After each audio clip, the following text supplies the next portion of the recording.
రక్తదానం చేయడం ద్వారా మరొకరికి జీవనాధారం లభిస్తుందని రామకొండ పోలీస్ కమిషనర్ అంబర్ కిషోర్ ఖా తెలిపారు.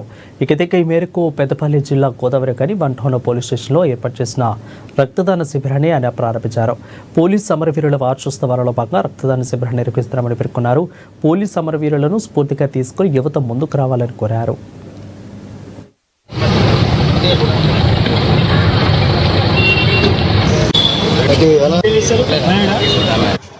21 అక్టోబర్ కి 10 మంది వీర జవాన్లు వాళ్ళు ఒక డిఫెన్స్ డ్యూటీగా వెళ్తున్నప్పుడు వాళ్ళ మీద దాడి చేసి ఎంబుష్ చేసి చైనీస్ ఫోర్సెస్ ద్వారా వాళ్ళకి దాడి చేసి హత్య చేయడం జరిగింది.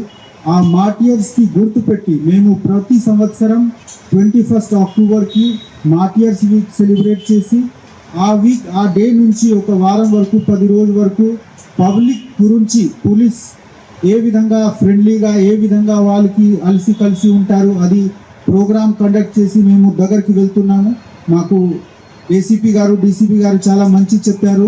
రొటీన్ డ్యూటీతో సార్ ఈ అన్ని పని అడిషనల్గా ఉంటుంది, కానీ మేము ఈ పనికి అడిషనల్గా చూడట్లేము. ఈ పని మాకు చాలా దగ్గర. ఎందుకు ఒక సంవత్సరం లాస్ట్ ఇయర్ ఎంతమంది పోలీస్ ఆఫీసర్స్ అందరు మార్టియర్స్ అయ్యారు వాళ్ళకి గుర్తుపెట్టు ఈ ఇంతకు ముందు 50 years నుంచి జరిగిన ఈ డెమోక్రటిక్ డిఫెన్స్లో